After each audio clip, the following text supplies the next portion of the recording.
Lakshmi's kitchen में आप सभी का स्वागत है। तो चलिए आज मैं यहाँ पे व्रत के लिए बहुत ही अच्छी झटपट बनने वाली रेसिपी लेकर आई हूँ। बिना भिगोए साबूदाना से बिल्कुल नए तरीके की रेसिपी। आज तक आपने व्रत में इस तरीके से नहीं बनाई होगी। अगर आप एक बार देख लेंगे तो तुरंत बनाएंगे। तो चलिए बनाना शुरू करते हैं। मैंने यहाँ पे एक कटोरी से लगभग कम थोड़ा सा मैंने यहाँ पे साबूदाना ले लिया है। तो आप साबूदाना आप एक कटोरी भी ले सकते, अपने आवश्यकता के अनुसार बना सकते हैं जितना आपको क्वांटिटी की ज़रूरत हो। तो मैंने यहाँ पे आधी कटोरी से कम साबूदाना ले लिया है। तो अब मैं यहाँ पे इसको बारीक मिक्सी जार में डालकर पीस लिया है। तो ये देखिएगा पीस गया। तो इसको खूब अच्छे से पीस लीजिएगा, पाउडर सा बना लीजिएगा।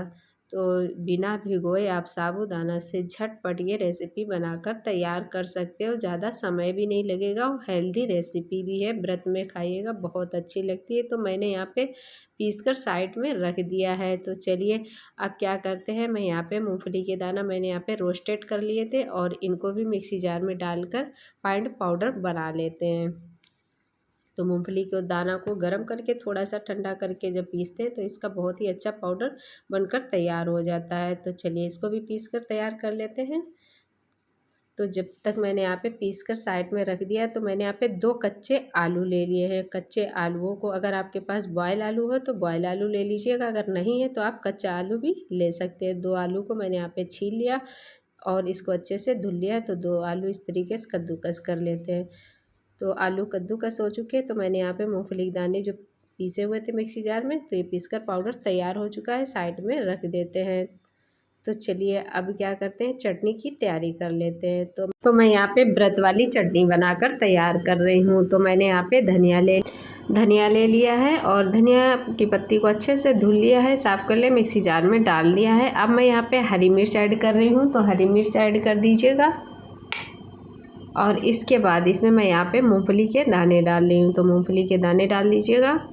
बहुत ही अच्छी चटनी बनकर व्रत में तैयार होगी। तो यहाँ पे व्रत के लिए बना रही हूँ चटनी। तो अब मैं यहाँ पे थोड़ा सा दही ऐड कर रही हूँ। तो मैं यहाँ पे दही ऐड कर देती हूँ और इसके बाद मैं यहाँ पे नमक ऐड कर देती हूँ। तो सेंधा नमक डाल दीजिएगा, जो व्रत में खाते हैं सेंधा नमक, इसका यूज कर रही हूँ। और इसके बाद चलिए चटनी को पीसकर तैयार कर लेते हैं। तो चटनी पीसकर तैयार हो चुकी है, ये देखिएगा। तो चलिए एक कटोरी में मैंने यहाँ पे निकाल कर चटनी रख ली है। तो चटनी भी तैयार हो चुकी है। तो चलिए इसको साइड में रख देते हैं, बाकी और भी तैयारी करते हैं। तो चलिए ये मैंने यहाँ पे जो साबूदाना पीसा हुआ था इसको ले लिया और ये मैंने यहाँ पे आलू ले लिए। तो आलू जो कद्दूकस किए थे, कच्चे आलू, तो आप बॉयल आलू ले सकते हैं। अगर आपके पास बॉयल आलू है तो आप बॉयल आलू डाल दीजिएगा। तो चलिए इनको कद्दूकस कर लिया और अच्छे से पानी से इसको धुलकर और निचोड़ लिया है अच्छे से। तो ये बिना भिगोए साबूदाना की बहुत ही अच्छी व्रत में रेसिपी बनकर तैयार होगी। बहुत अच्छी बनती है। जिस तरीके से आप चीला खाते हैं सूजी वगैरह का, जैसे नॉर्मल जब व्रत नहीं होते, तो इसी तरीके से आप साबूदाना का मैं यहाँ पे चीला या कटलेट की तरह बना रही हूँ। तो मैंने यहाँ पे गाजर काट रखी है, तो बारीक गाजर डाल देती हूँ। हरी मिर्च काट रखी है तो हरी मिर्च डाल देती हूँ। तो हरी मिर्च गाजर ऐड कर दी। अगर व्रत में आप टमाटर खाते हैं तो ही डालिएगा, अगर व्रत में आप टमाटर नहीं खाते हैं तो आप मत डालिएगा। तो मैंने यहाँ पे टमाटर डाल दिए हैं। तो आप इसको बिना व्रत के भी बनाकर खा सकते हैं। जब आपका व्रत ना हो तो आप नॉर्मल हो तो उस तरीके से आप खा सकते हैं। तो थोड़ी सी मैंने यहाँ पे गाजर कद्दूकस कर ली थी इस तरीके से, तो इसको भी ऐड कर देती हूँ। तो चलिए इसको भी डाल देती हूँ और इसके बाद इसको अच्छे से मिक्स कर लेती हूँ। तो बहुत ही अच्छा बनकर तैयार होता है। तो चलिए अब इसमें और भी चीज़ें ऐड कर देती हूँ। तो थोड़ा सा हरा धनिया का पत्ती भी डाल देती हूँ। तो इन सारी चीज़ों को डाल दीजिएगा। इसके बाद इसको अच्छे से मिक्स कर दीजिएगा, बैटर को तैयार कर लीजिएगा। बहुत ही अच्छा बनकर तैयार होगा चीला। तो मैं यहाँ पे चीला और कटलेट दोनों ही बता रही हूँ किस तरीके से बना रही हूँ। बहुत ही आसान और सिंपल तरीका है। तो अभी मैं यहाँ पे इस तरीके से थोड़ा सा मिक्स कर दिया और भी चीज़ें ऐड कर रही हूँ। तो मैंने यहाँ पे दही ले लिया है, तो दही डाल दीजिएगा। तो दही मैं यहाँ पे डाल देती हूँ, बहुत अच्छा टेस्ट आता है। तो दही भी ऐड कर दिया है। तो चलिए इसको भी मिक्स कर देती हूँ। तो ऐसा भिगोने में समय लगता है, साबूदाना को इंतज़ार करना पड़ता है और उसमें टाइम भी लगता है, 1 से 2 घंटे के लिए भिगोना पड़ता है। तो आप बिना भिगो के साबूदाना का इस तरीके से बनाकर व्रत में खा सकते हैं और जब बिना व्रत के भी आप खा सकते हैं। तो ये देखिएगा, जो मैंने यहाँ पे मूंगफली के दाने पीस कर रखे हुए थे, तो इनको भी इसी में पाउडर बनाकर तो इसको डाल देते। तो इन चीज़ों को डाल देंगे तो इससे क्या होता है, बाइंडिंग आ जाती है। जब मूंगफली दाने आलू वगैरह डाल देंगे तो इसमें बाइंडिंग आ जाएगी, तो ये अच्छे से बनकर तैयार हो जाते हैं। तो बस इनको अच्छे से मिक्स कर देती हूँ और इसमें मैं यहाँ पे अभी सेंधा नमक ऐड कर रही हूँ। तो मैंने यहाँ पे सेंधा नमक ले लिया है, तो सेंधा नमक मैं यहाँ पे ऐड कर देती हूँ। जैसा आप कम ज़्यादा खाना पसंद करते हैं इस हिसाब से आप ऐड कर सकते हैं। तो अब मैं यहाँ पे थोड़ा सा पानी ऐड कर रही हूँ। तो इसमें थोड़ा थोड़ा करके ही पानी डालना, ज़्यादा इसको, क्योंकि जो मैंने यहाँ पे गाजर वगैरह काट कर रखी थी, गाजर डाली, तो इसमें थोड़ा सा होता है मॉइस्चर और इस वजह से इसको अच्छे से मिक्स कर दीजिएगा। दही भी डाल रखा है तो पानी थोड़ा थोड़ा ही डालना है, ज़्यादा पानी नहीं डालना है, थोड़ा ही डालना है। इसका जो बैटर तैयार करना वो ज़्यादा पतला नहीं तैयार करना है। तो बस इस तरीके से मैंने यहाँ पे इसको तैयार कर लेते हैं। इसके बाद चलिए बनाना शुरू करते हैं। तो चलिए इसको रख देते हैं साइड में और 2 मिनट के लिए। इसके बाद इसको अच्छे से इस तरीके से चम्मच से चलाते हुए कंटिन्यू मिक्स कर लीजिएगा और चलिए अब बनाना शुरू करते हैं। तो मैंने यहाँ पे पैन चढ़ा दिया है गैस पे और चलिए अब चलते हैं बनाना शुरू करते। तो अब मैं यहाँ पे घी ऐड कर रही हूँ। घी को इस तरीके से लगा दीजिएगा। व्रत में बनाइएगा तो घी इसमें डालकर घी से ही बनाइएगा। तो ये देखिएगा, इस तरीके से आप छोटे छोटे भी डाल सकते हैं और जिस तरीके से चीला बनता है तो इस तरीके से भी बना सकते हैं बड़ा सा। तो अभी मैं यहाँ पे छोटे छोटे कटलेट की तरह बना लेती हूँ। ये देखिएगा, तो इस तरीके से डाल दीजिएगा। तो मैंने यहाँ पे इसको भी डाल दिए। तो बस इसी तरीके से आप इनको डाल दीजिएगा और आराम से इनको धीमी आंच में पकाइएगा, ज़्यादा हाई फ्लेम में नहीं पकाना है। तो बस ऊपर से इस तरीके से थोड़ा सा घी भी डाल दीजिएगा। तो झटपट ये बनकर तैयार हो जाते हैं। तो आप इनको साबूदाना के कटलेट, साबूदाना का चीला बोल सकते हैं। बहुत अच्छा टेस्ट आता है, हेल्दी भी होता है। तो इनको ढक के इस तरीके से ढक देते हैं 2 मिनट के लिए और इसके बाद ये देखिएगा, तो बस इनको पलट दीजिएगा और इसके बाद दोनों साइडों से अच्छे से सेक लीजिएगा।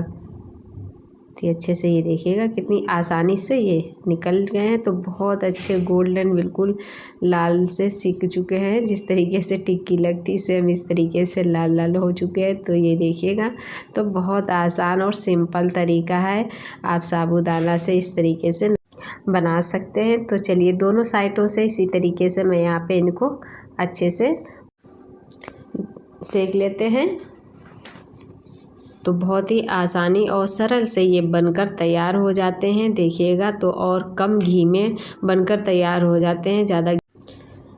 तो चलिए इनको दोनों साइडों से सेक लेते हैं। इसके बाद इनको साइड में प्लेट में रख देते हैं, बाकी और भी बनाते हैं। तो ये देखिएगा, और बहुत अच्छे से ये बैटर जो बना हुआ है बहुत अच्छा बना हुआ है, क्योंकि जो मूंगफली के दाने से जो पीस कर डाला हुआ कच्चे आलू का, तो बढ़िया सा बाइंडिंग साबूदाना में आ चुका है। और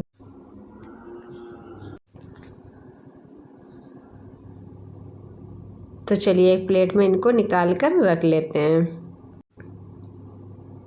तो कलर देखिएगा कितना अच्छा कलर आया, कितने अच्छे से ये दोनों साइडों से पक चुके हैं, सीख चुके हैं मतलब, और अच्छा कलर भी आया है। तो चलिए इनको निकाल लेते हैं।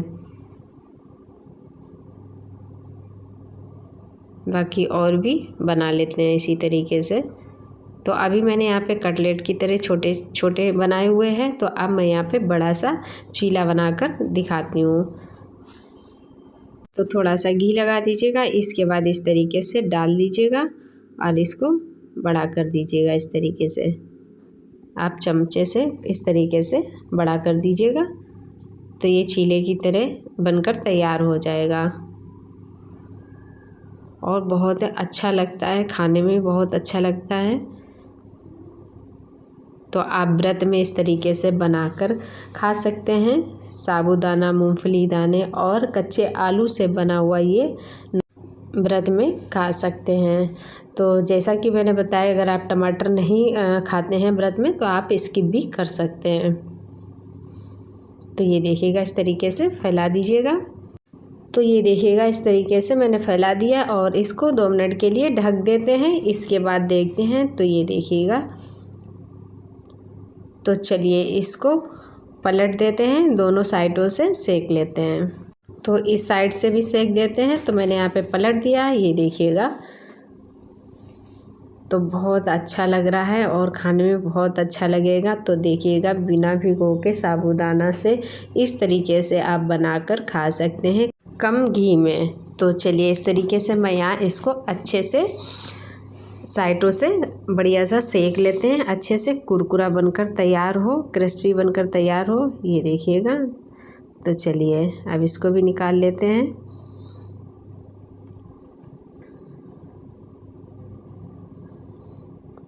तो इसी तरीके से और भी मैं यहाँ पे बना लेती हूँ।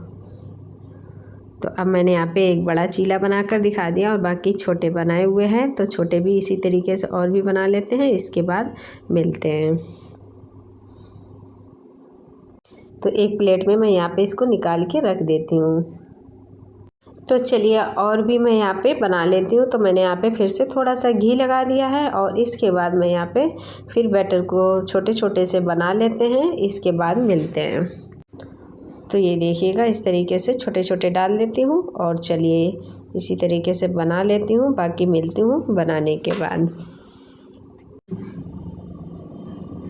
ये देखिएगा, दूसरा भी मैंने यहाँ पे इसी तरीके से बना लिए। तो चलिए सभी मैंने यहाँ पर बनाकर तैयार कर लिए हैं और इस तरीके से प्लेट में रख लेते हैं। तो बहुत ही अच्छे से और कम समय में बनकर तैयार हो चुके हैं। तो साबूदाना का इसे आप कटलेट बोल सकते हैं, बहुत अच्छे लगते हैं। बिना भिगोए, बिना किसी परेशानी, बिना किसी झंझट के आप झटपट साबूदाना का ये बना सकते हैं रेसिपी, बहुत ही अच्छे से और आसान तरीके से बनकर तैयार हो जाती। तो देखिएगा, चटनी भी बनकर तैयार हो चुकी, सारी चीज़ें मैंने यहाँ पे सर्व कर दी है और बहुत ही अच्छे बने हुए हैं, बिना किसी कोई दिक्कत के बहुत अच्छे से परफेक्ट इसका बैटर बनकर तैयार हो गया था। तो आप इस तरीके से आप सूजी का चीला बनता है, बेसन की चीला जब नॉर्मल व्रत नहीं होते तो बनाते हैं, तो इस तरीके से क्यों नहीं बना सकते हैं साबूदाना के व्रत में।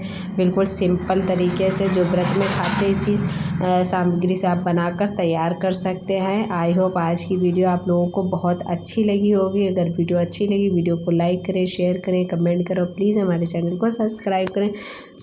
मिलते रहेंगे ऐसी नई नई और अच्छी अच्छी रेसिपी के। जब तक के लिए जय माता दी, जय माता दी।